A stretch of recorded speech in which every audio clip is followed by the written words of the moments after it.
Good afternoon and welcome to SnapTech IT's monthly webinar for February 2026. My name is Ted Hulsey. I'm Chief Revenue Officer for SnapTech IT and your host for today's event. Thanks for joining in for the live session. This webinar will be recorded and circulated to all registrants. You can always visit us on our YouTube channel for all of our content on demand. Today's topic is before you adopt AI, how law firms can gain AI efficiencies with ethical, practical, and secure strategies. I am joined today by Heather Bukta from Quarles & Brady, LLP. Heather, welcome. Thank you. Let me introduce Heather more formally. Heather is an IP attorney covering the areas of e-commerce, software, technology, and data privacy, with an additional focus on copyright and trademark prosecution. Heather has over 25 years of experience and is a certified information privacy professional through the International Association of Privacy Professionals. Heather, welcome. Let me do this first. One of the things we always do on our webinars is spend 1 to 2 minutes just making sure everybody knows who SnapTech IT is. Today on the webinar, we've got clients, but we also have prospective clients, so they may or may not know who we are. But let me just make a couple quick comments. SnapTech IT, we are a cybersecurity first IT service provider with operations in Atlanta, Georgia, Phoenix, Arizona, and San Francisco, California.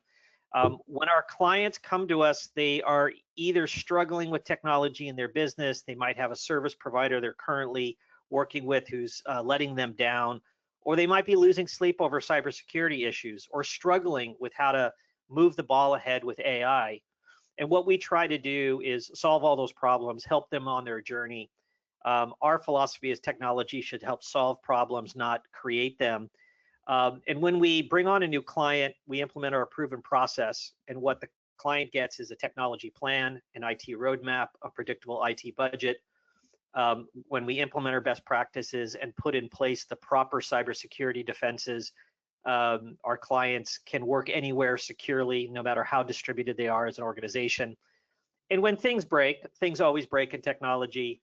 We are there to provide help desk, service desk to our clients and fast and friendly and effective IT support.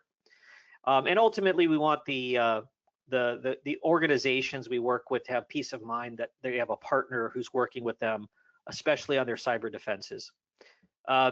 We engage with clients in 2 different ways. If you're a smaller firm and you don't have anyone on your staff that says IT on their badge, we deliver what we call fully managed IT. And then for larger organizations that might have an IT director or an IT team, we can come alongside you and help outsource critical functions or bring certain expertise to the table, and we call that co-managed IT. So that's it on the commercial. The rest of today is going to be really just talking about getting Heather's point of view, her expert point of view on how law firms can embrace AI productively and do it safely and with all of the ethical considerations lawyers need to abide. So with that, I'm going to hand the ball over to Heather and have her present.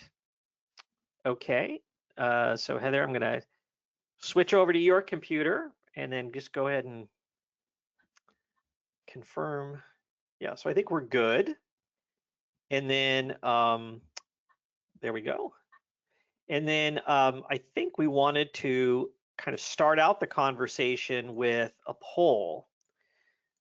So everyone, kind of opportunity to lean forward and get engaged here in the conversation.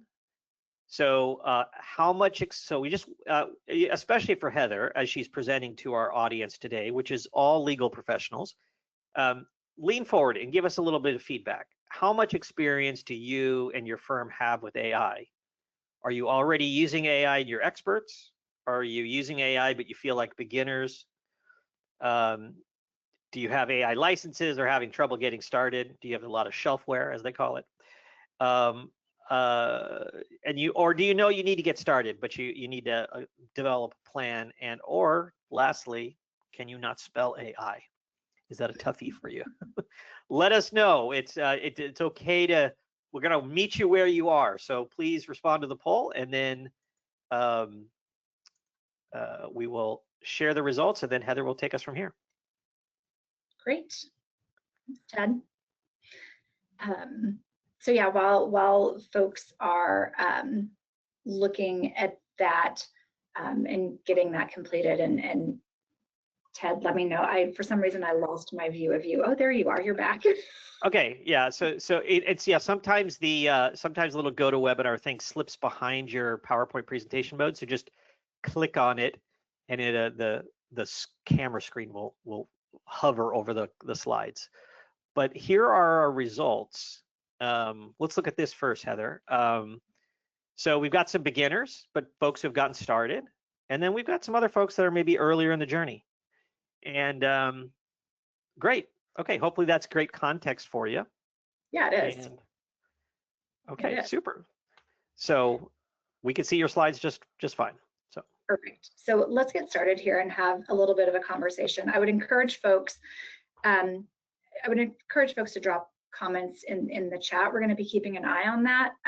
Would love to answer any questions or have a conversation about this. Part of the reason I like practicing in this space is because we're all kind of learning it at the same time, and that has been true throughout my career. I started off as a software lawyer back in the early 2000s. The software industry is obviously very different now than it was many moons ago. And so as we all kind of learn some of these new technologies and onboard them as part of our practices, we're all trying to figure these things out, right? So look forward to having a conversation with everyone today.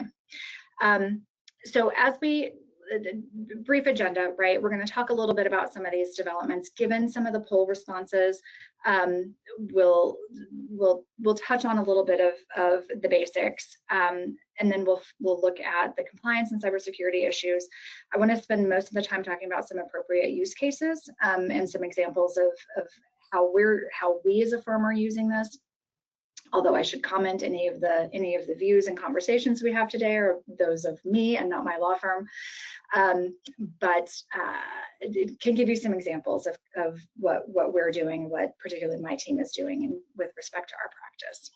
So as we look at the practice of law in general, and I should preface this by saying many of these slides are things that I was part of a Arizona State Bar panel on legal ethics and technology and AI last fall, and so many of the concepts that you'll see here, I attribute to my worthy co-panelists from that prior presentation. But one of my co-panelists made the comment that as lawyers, we're terrible with embracing new technology. It's not, I mean, we still literally practice based on the billable hour, which is not something that many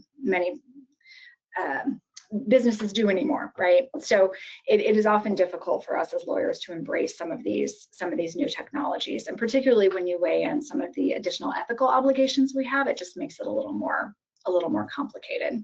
So we've always got to manage the risk, right, of these new technologies. There may be cost savings, there may be efficiencies. There's almost always offsetting risk, though, and in particular with artificial intelligence, there's an education factor that has to take place to understand what that risk is. And then for those of us in the legal space, we then have to take that risk and not only look at it as you would any other piece of software, but add in those ethical components and those ethical obligations as well.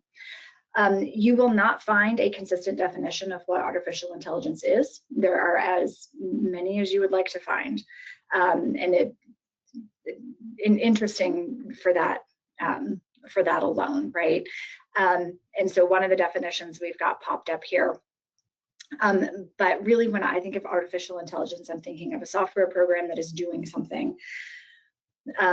It is a more complex software program, right? That is doing something that is not typical, from like Microsoft Word or Microsoft Excel or PowerPoint. Some of those things that we as lawyers might be used to. One of the things that I think is helpful for those of us in the field to keep in mind. All of my clients are talking about AI, right? My firm management is talking about AI. This is not anything that's groundbreaking. It is, but these are concepts and tools that have been around and been in development for some time. The difference is kind of where we are from a technological and social perspective. This is a slide that I literally pulled from a 2015 presentation that I did, right? At the time, everybody was talking about big data and IoT and what was it and what do we do with it? This is a slide I pulled from a 2018 presentation. IoT was on the rise, and everybody was talking about IoT. The difference now is what we have is this combination of where we are with processing power, where we are with big data, and our ability to take data from, in the legal field, from our invoices, from our billing system, from our finance system, from our document management system. And we've now got the processing power to integrate all of that in a way to really leverage this type of software. One of the things that I think gets lost when people start talking about AI, for the most part, and I'll go one more slide here. It's just software, right? It is a type of software. And depending on what type of artificial intelligence you're using, there are subsets, right, of artificial intelligence. What most of us are talking about when we're talking about artificial intelligence these days, it's generative AI, right? It's the co-pilots, it's the Claudes, it's the chat GPTs. It's those kinds of tools where you can type in an input and you get an output. And one of the things that I think is oftentimes lost in that, all that software is doing is millions of mathematical calculations, right? It is taking probabilities to generate what it thinks the next word should be. And that's really it. It's not a person. It doesn't think. It is actually not intelligent. And you see all of the chat bots that are out there and the companion bots, and there are AI apps now where you can talk to God. Like there is no one on the other end of that. It is literally just mathematical calculations that are taking place to generate what it thinks the next word should be, or what that pixel should look like, or things of that nature. And when you think about it in that context, it is helpful, I think, to see where it can be appropriately used and where it can't, or where it shouldn't be, I should say. So starting kind of with that baseline, I think is helpful as we start looking at how we can appropriately use some of this technology within our practices. Because of course, within our practices, we don't just have the standard issues that a company, in any company implementing software, right, is going to have issues and things that they should be looking at. Everyone has vendor management responsibilities. The difference when you're in a law firm context or legal context, not only do you have those standard software vendor management diligence issues, but then you've got the ethical obligations that sit on top of that. And there's obviously a number of them. Some of these are less ethical issues and just more like, of course, we all need continuing legal education, which is part of what conversations like this entail. But paying attention to how some of these ethical issues play into a conversation about artificial intelligence is necessary when we start looking at some of these tools and products. There are authorities that are developing AI guidelines for us in the legal field. Courts are coming down with some decisions. We'll talk about a couple of those. Bar associations are coming out with guidance. If you haven't looked at your local bar association, either your local county association or your state bar organization, do, because they probably have some guidance for you. I've got some references in some of these slides to some of that, but obviously I'm barred in Arizona. And I have offices in Florida and a couple of other in California, so you'll see references to those opinions throughout. But check your local bar, because there will inevitably be guidance there for you. Professional organizations, a lot of the notices and guidance that we're getting on the AI stuff is actually coming from our malpractice carrier. I don't know how many of you are insured by ALAS, but ALAS is typically coming out with periodic notices, updates on things that are happening from an AI space, because of course, as the malpractice carrier, they have an interest in making sure that we are all following the rules. And then of course, colleges and universities are doing research on some of this stuff and issuing law review articles and things of that nature. So there's a number of places that we can look to for some of this guidance. And again, one of the things that I find most valuable are these kinds of conversations, right? And being able to talk to other practitioners and kind of glean some of those best practices. So I would encourage you all to continue to have those organizations if you are members of like law firm management, industry, or like industry teams or things of that nature. Continue to lean on your colleagues in this space. I tend to find California is, as usual, continuing to lead the way on a number of these guidelines.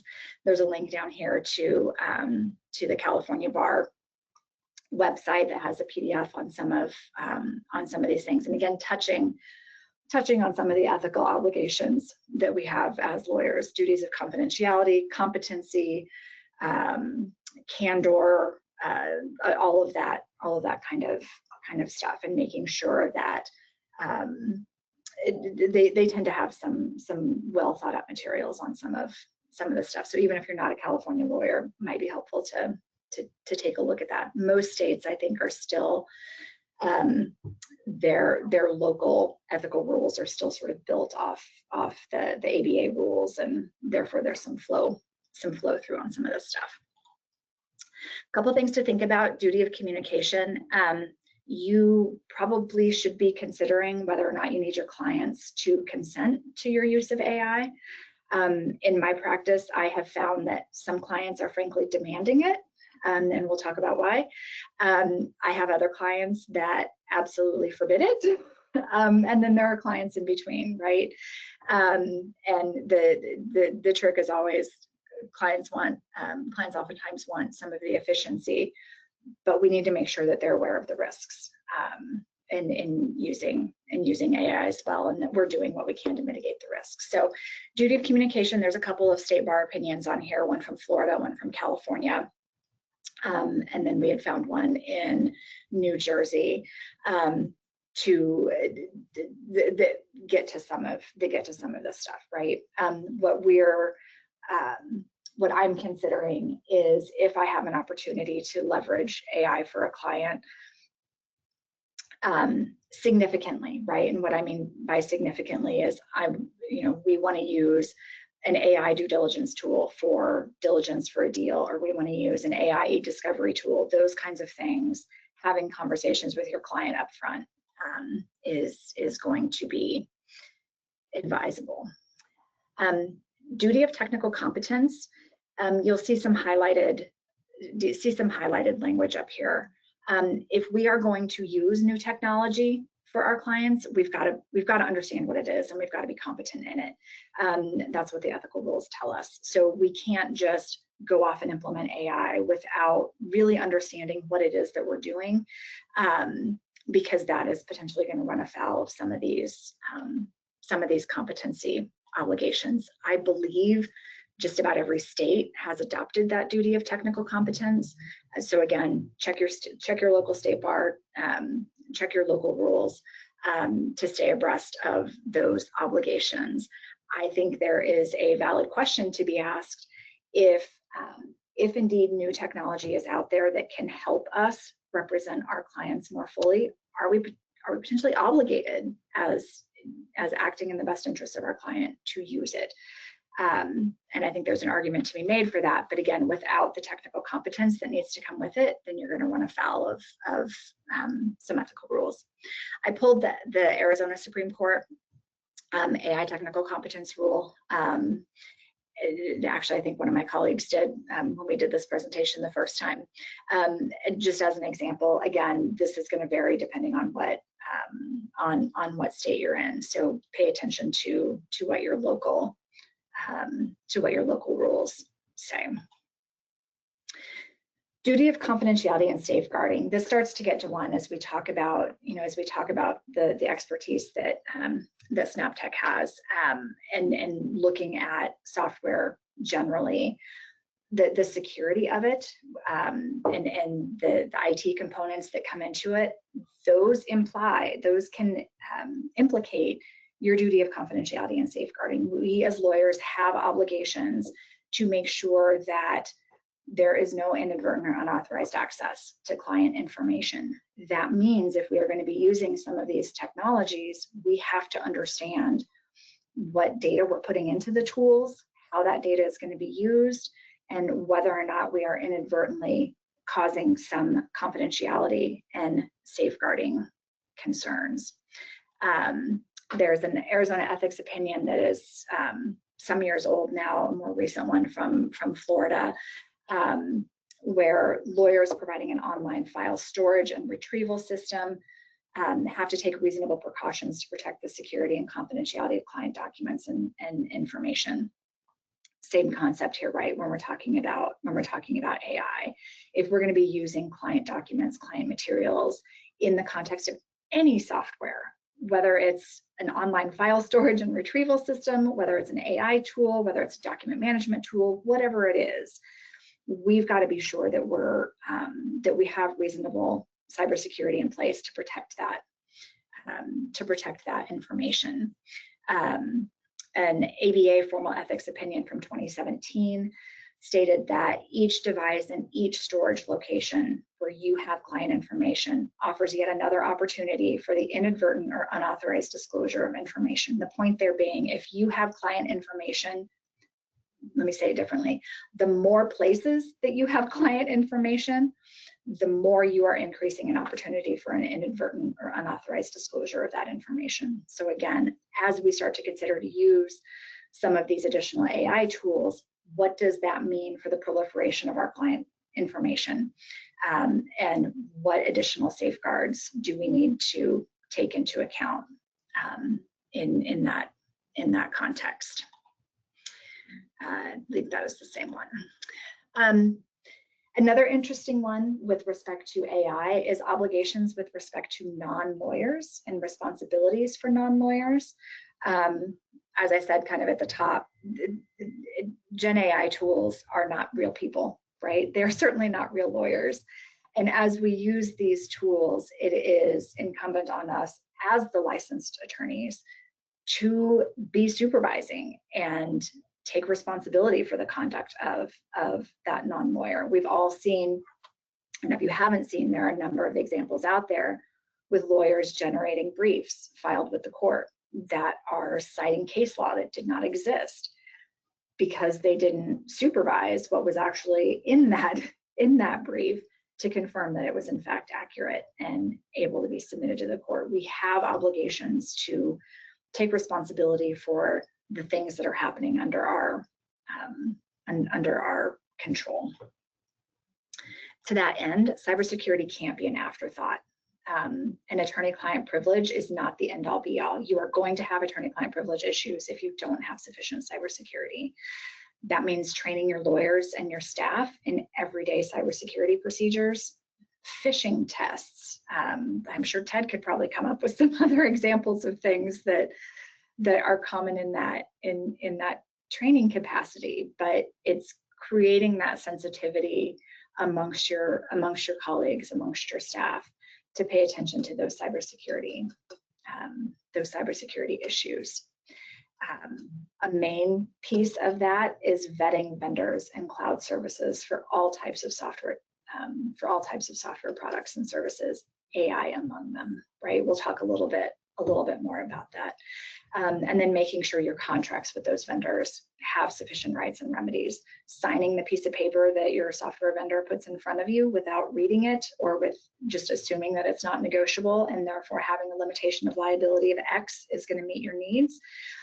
It may not, and you may need to find a different tool that has either better security or a higher limitation of liability, and keeping those things in mind. And then obviously considering whether you internally have your own formal cyber program built out either on the NIST framework, ISO standards, or other cyber standards that are out there.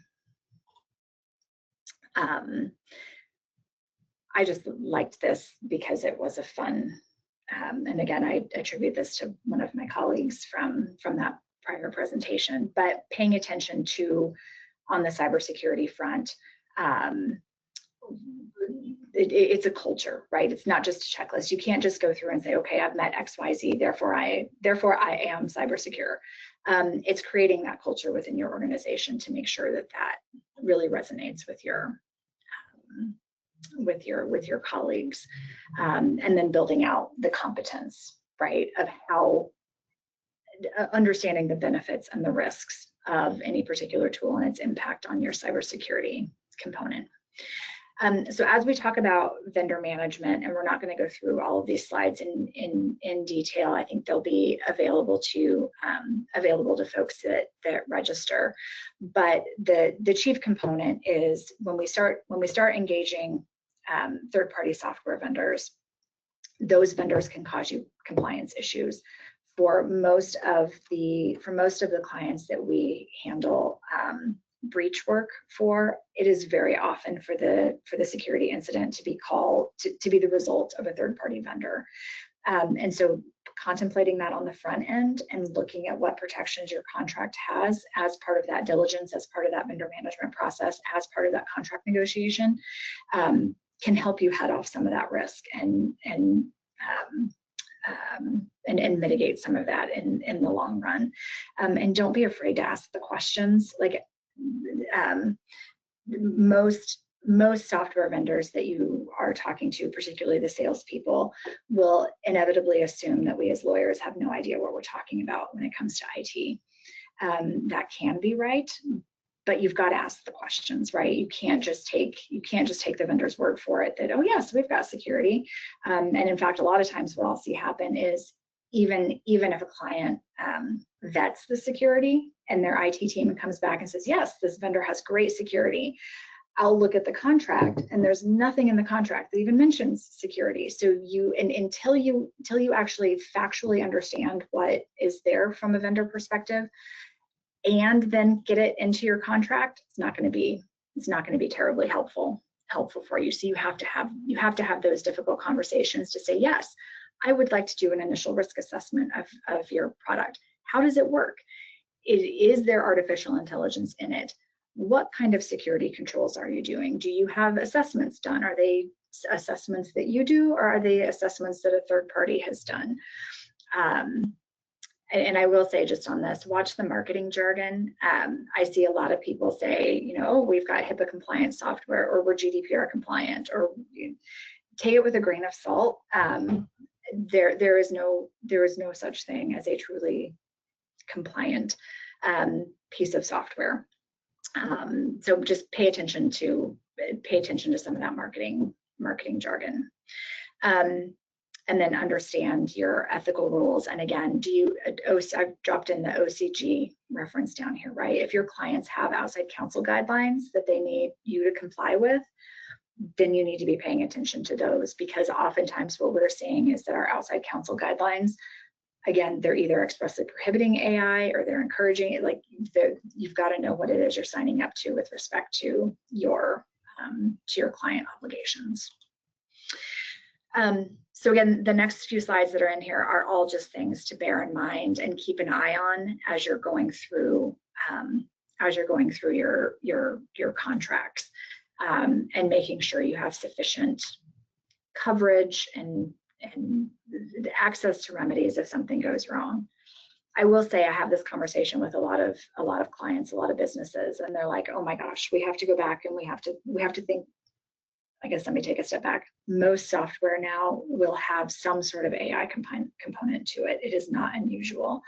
And so I get a lot of people that start to think, oh my gosh, I have to go back and I have to vet all of my software vendors. You don't necessarily have to do it all at once. Like figure out if you're thinking about bringing a new piece of software in that's AI, start with the higher risk, right? And then you can kind of look through your other software vendors to see where you might have issues. Ultimately, just remember that if something is amiss with your AI tools, you are still going to be the ones with responsibility of the rules of professional conduct.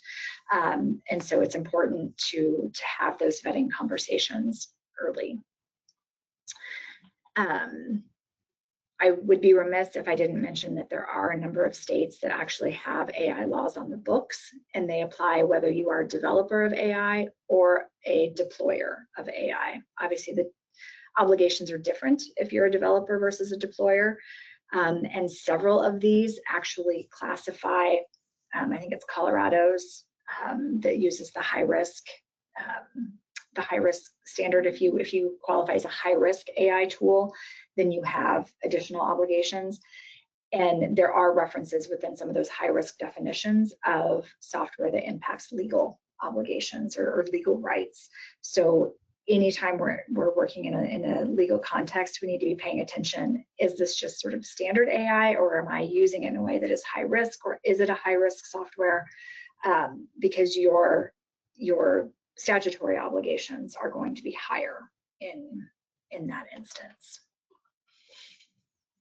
So let's move along to some of the, I should have said potentially appropriate use cases. And you guys have been awfully quiet. I've not seen any questions pop up in the chat field. We're a relatively small group today, so let's toss the questions out for conversation and consideration. There are a number of places that it is likely appropriate to use AI, but we have to remember the risks of AI itself and the risks of those ethical obligations. So kind of starting at the top, right? When you have artificial intelligence, not only do you have the standard software risks, right? Cybersecurity, IP infringement, all of that kind of stuff. You have those standard software risks plus those ethical obligations that we just went through very quickly. And then all of the AI issues, right? We could spend 2 or 3 hours just talking about the risks with respect to AI itself, bias, the data privacy issues, accuracy, hallucinations. Remember, generative AI is only making those mathematical calculations about what the highest probability of what it thinks the next word should be, which is why you get hallucinations. When you start to get hallucinations that go back into training the AI, the software is gonna, the accuracy is gonna denigrate further. So it's important to really dig into and understand some of those risks of AI before and as you start thinking about some of those appropriate uses. So what are some of those appropriate uses? This goes not only for law firms and those in the legal field. I think it goes for anybody that's adopting AI. You want to think about who can appropriately use it, and what do I mean by that? Who can appropriately use it? Because it has to be somebody who can look at the output of that generative AI tool and be able to verify whether or not it sounds right, is it accurate? You've got to test whether or not it's a hallucination. And so you want to think about use of generative AI by those on your staff and in those instances where it is appropriate to test it out. What do I mean by that? I use it a lot of time for research confirmation, right? Like I never can remember what the acronym FERPA stands for, right? So I'll type it into Copilot. What is the abbreviation? What does FERPA stand for? And when it pops back up, I was like, oh yeah, right. It's the Family Educational Rights and Privacy Act. I think that's what it is. My point being, like, I know what FERPA stands for. I just never can remember it off the top. And so I am presumably sufficiently qualified to look at that AI output and be able to verify whether or not it's accurate or not, whether or not the tool is hallucinating. Somebody who is not familiar with what they're doing or not familiar with what they're researching, they're not going to be able to have that same level of competence. So for example, would it be appropriate for a junior associate straight out of law school to use AI for research purposes? Maybe, depends on the topic that they're researching, but you've got to put some thought into that as you're making those decisions on a one-off basis. What is the appropriate use for generative AI? And we'll talk about some of the things that I'm seeing out there. But you have to think, like, what is the task that is before me? And is it something that is appropriate for me to use generative AI for? So for example, let's go back to those cases that are out there where you've got lawyers that are writing briefs fully using generative AI, and they're just spitting out case law that's doesn't exist. Is that an appropriate use of AI? I would question that because of those types of issues. You've got to pay attention to exactly what the purpose is. The other thing you have to pay attention to is the tool itself. These generative AI tools are not all created equal, right? They're all developed by different companies. They were all trained using different, as you look at the LLMs that are out there, they were all trained using different sets of data.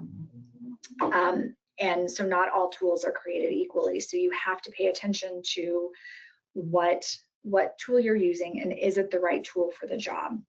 An example of this, like you've got some of the general generative AI tools that are out there, right? Your Copilot, your Claude, your ChatGPT. There are also legal generative AI tools that are out there. Harvey being the one that I'm most familiar with, but I think LexisNexis also has a product. So it's really a legal piece of software that sits on top of some of these LLMs. You've got to think about what your internal processes are in terms of use of this stuff. Shadow IT and shadow AI is a real thing, right? What are your internal processes to get people on board that you should only be using the tools that the firm has vetted from a security perspective? What are your processes to have that happen? We already talked about the client issue, right? Some clients want it, some clients don't. One thing that people don't always think about is what additional data am I creating?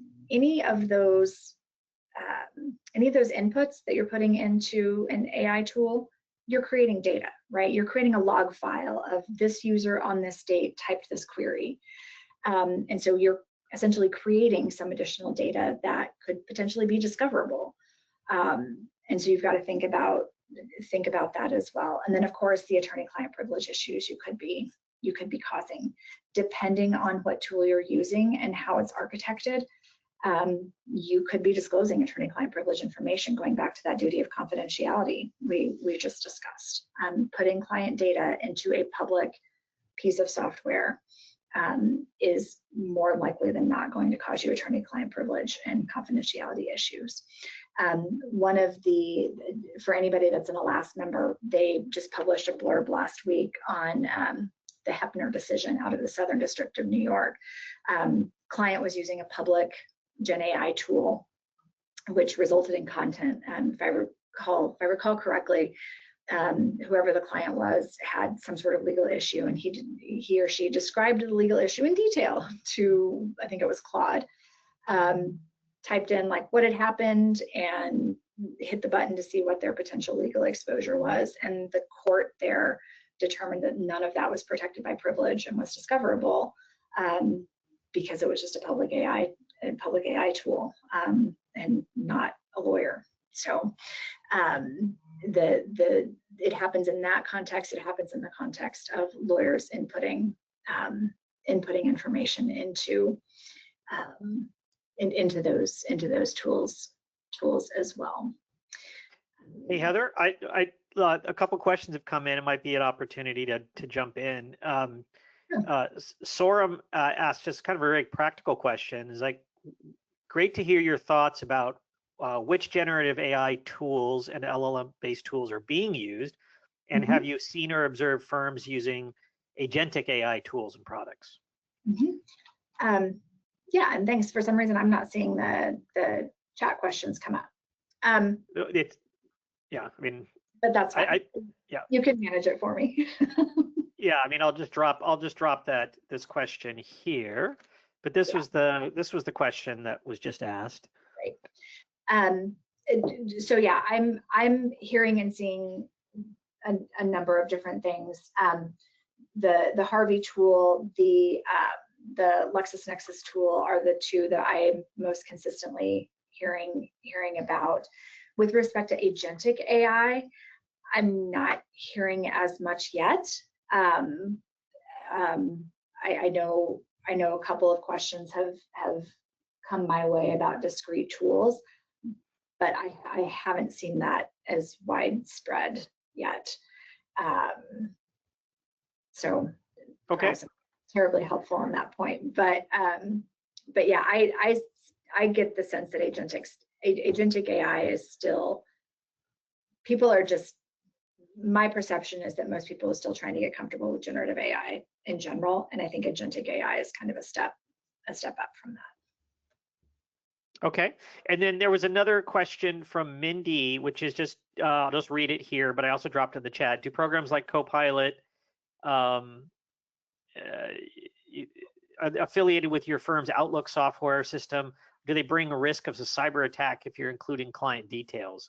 For example, if I ask Copilot to find me a case with facts resembling my matter, is there a risk that the information I enter is not safe? Is it best to check the cases in Westlaw or Lexis? So I guess it just comes down to, what are the very basic risk management considerations if you have a tool like Copilot deployed in a law firm? Should that be your starting point? What are the risks, or should you be using Westlaw or LexisNexis instead? So the answer to that is primarily based on whether you have enterprise level Copilot licenses or whether you're using like the general Copilot free version online. If you are using the general Copilot free version online, even if maybe you have a paid subscription to Copilot, you should only be using Copilot for attorney-client work and inputting attorney-client or inputting client data if you've got it architected so that you've got enterprise level Copilot that is sitting on top of and within your firm's closed environment. Assuming that is the case, then certainly asking some questions within that closed loop environment should still be protected by your attorney. It should just be using an internal piece of software and should be perceived as such, but it's really important to pay attention to what your terms and conditions are with respect to each of these software products, and particularly how you have it architected. As soon as you have any kind of architecture where anything you input into that tool gets pushed out into training, into training for the model writ large, is where you're going to cause yourself problems. And to the follow-up question about, is it best to check cases in Westlaw or Lexis? I think that is always going to still be the recommendation. We'll get into here in a little bit of some of the practical things that we're doing. I am almost always just using AI as a backup or as a way to get started.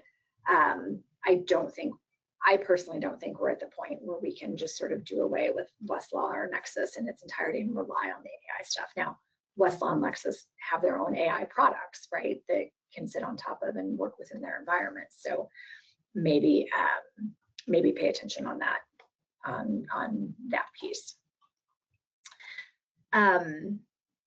So a couple of practical things. First of all, I did this in Copilot last night. I just was amused, right? I asked Copilot, I'm a lawyer, how can I use AI in my practice? And I agree with this result, right? In areas like research, drafting, client service, workflow efficiency, that's where I think most of the benefits right now, at least that I'm seeing and doing. And I didn't cut and paste the rest of their response in there. It was too long, but here are some practical examples of what I'm seeing and doing within the AI context. And I surveyed my team the last couple of days to get some additional thoughts. It's great at proofreading, taking a document that, particularly if it's late at night, you've got to get something out, taking a document, again, assuming you're in an enterprise environment and assuming that you're not going to result in any attorney-client privilege issues, dropping a document into a tool to proofread it, find spelling errors. I'm a contract lawyer by trade, matching up my defined terms. It's great at that kind of stuff. Again, you have to be sure you're dropping those documents in the right AI tool and not something that's going to cause you attorney-client privilege issues. But if you get the licenses and you get the enterprise level and you get it architected such that you can do that, it's a super efficient way to proofread your documents. Similarly, simplifying language. I had a contract the other day that had a provision in it that was just poorly written. It was fine substantively, but it was grammatically incorrect. Like there were just, I was gonna have to rewrite it. So I checked it. It did not have any. It did not have any any client names in it, any vendor names in it. It just literally used like contractor and company. So I dropped it in our, I guess I was in our enterprise Copilot anyway, but I dropped it in Copilot and said rewrite it 2 seconds. And I was like, yeah, that's actually really good. And so from a time saving perspective, you'll see a theme here on some of this stuff. Comparing documents, obviously most of us have redlining tools where we can compare documents, but if you have like more than one document to compare and you need to know the differences between a couple of them, great for comparing documents. Creative language, looking at things for tone and tenor. I am not a very creative person, so dropping something into Copilot, which is what we have, and saying like, can you make this friendlier? Can you make this more aggressive? Whatever it is you're looking for tone and tenor.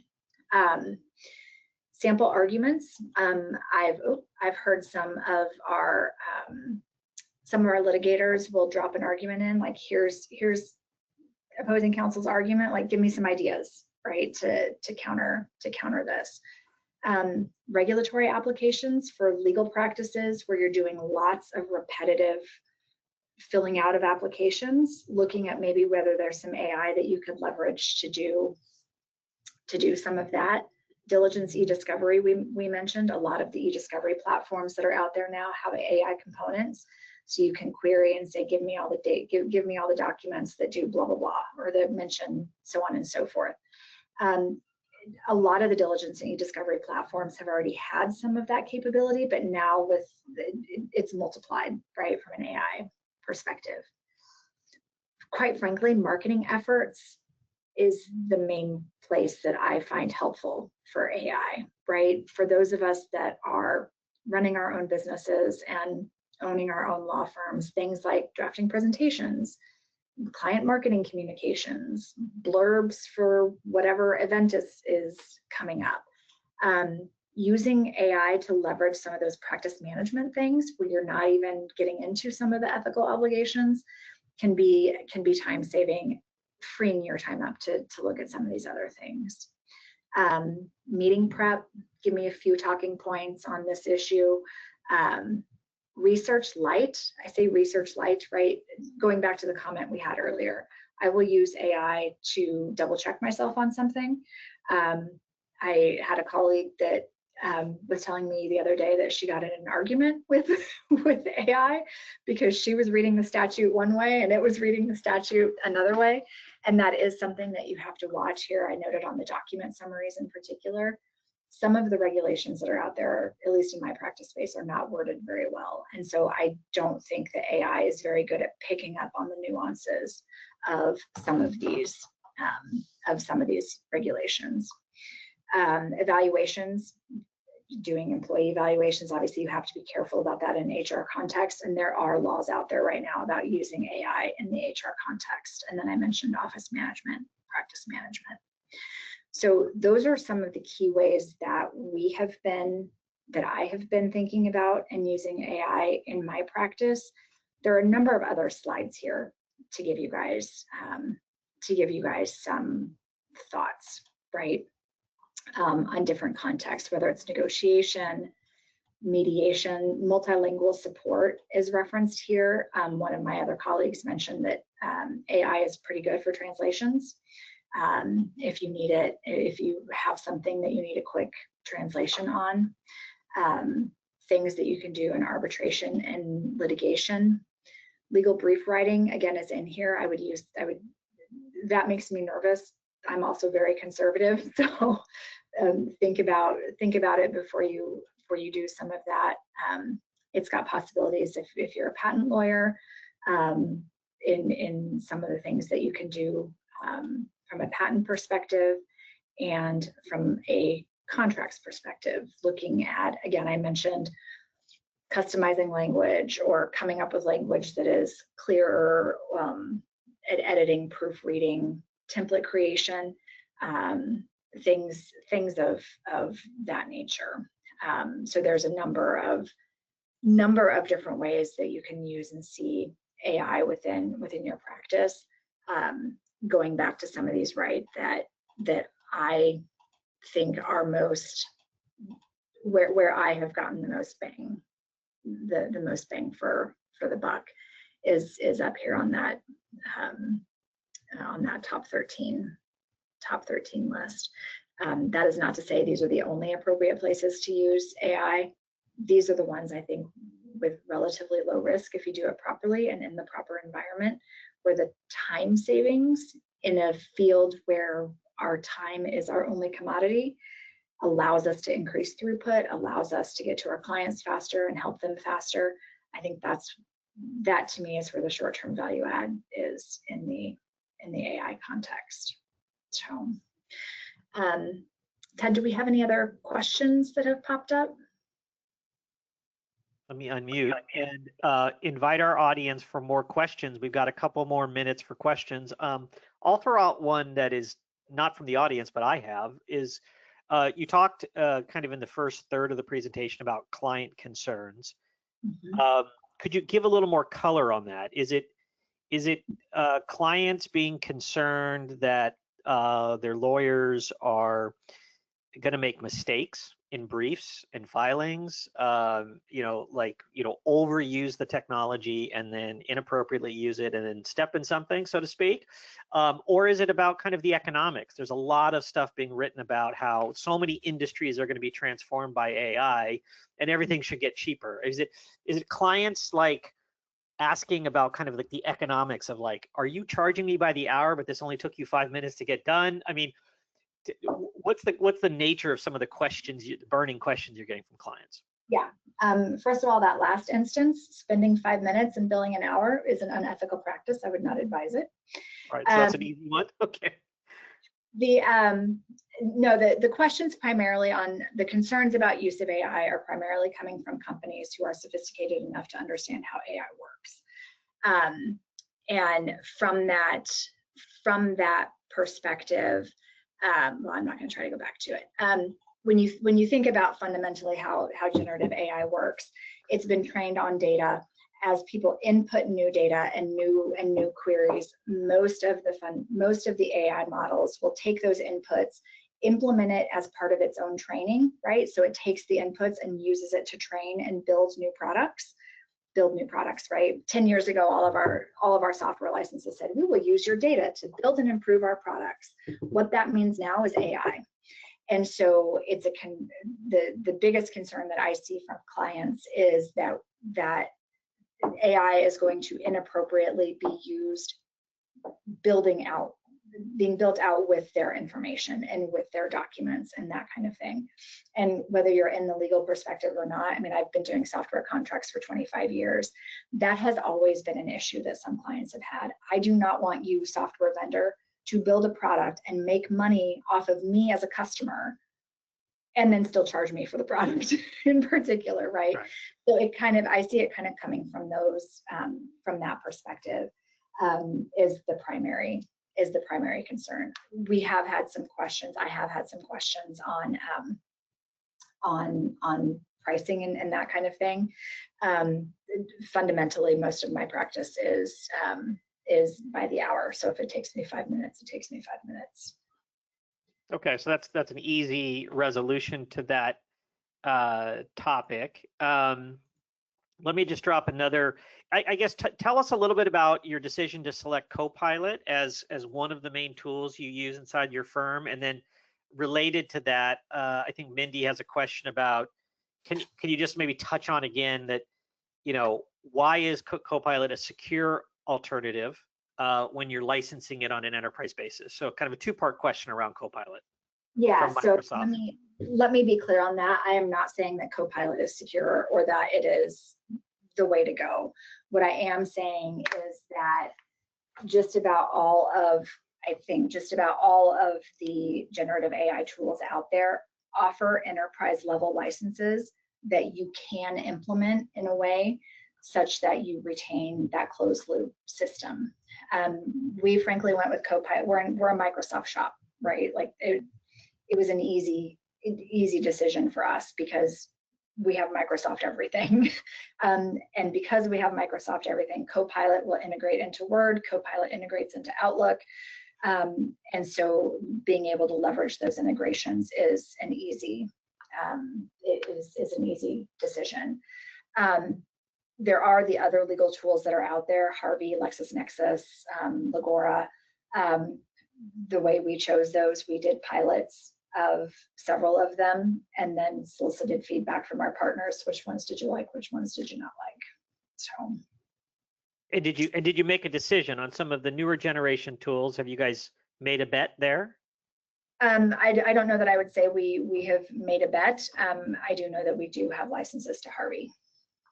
Okay, super. And then we try to end on time on these things, so we probably only have time for maybe one more question. But Sorum was asking, based on what you've observed around so far, do you have a sense that AI will change?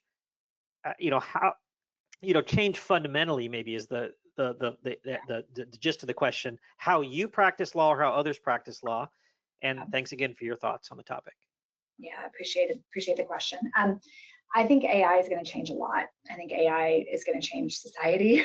I can get super existential super fast talking about AI, but yes, fundamentally AI is going to change the way that we do things from the practice of law. It is such a powerful tool that has such powerful capabilities. I think we have to pay attention to it, and I think it will necessarily change the way we practice. It's interesting. Many of the law schools that I've spoken to in the last few months are teaching this stuff now, right? Law students are learning how to use some of this stuff in their practice. They're going to come out understanding it in ways that those of us that have been around for a while don't or haven't had the experience with. And so yes, I think as people start to move into the practice area from law school with this kind of experience and expertise, it's going to change the way we do things and view things. Yeah, I mean, there's a whole crop of lawyers are going to be coming up. We'll be calling them probably AI natives, right? At some level, because they're swimming through this stuff. I mean, I have a teenage son who's in high school today, and it's a weekly conversation around appropriate use of AI or not, and it's a very dynamic situation. And the same thing must be happening in the law schools, I'm sure, as well. And the main thing about it from the legal practice is to understand its risks. Understanding those risks, where is it appropriate to use it, and then having the policies and the vendor contracts to support those. Okay, well, Heather, thank you very much for sharing all of these insights with our audience today. We're going to wrap up here just about on time, I think, and I want to invite everybody to, if you have a more general question about the cybersecurity posture of your firm, or how to properly take into consideration, actually act on a lot of the privacy and data security concerns that Heather brought up today, you're welcome to engage with one of our technology experts directly by setting up a one-on-one meeting. And then every month we host several webinars, and we're going to be doing one on building agents with agents and GPTs in ChatGPT and Copilot in next month's session on March 12th. QR codes for both there to join us on a future session. But with that, we'll wrap us up. So Heather Bukta, thank you very much for sharing AI insights and the law today. And we look forward to seeing everybody on a future session. Thank you.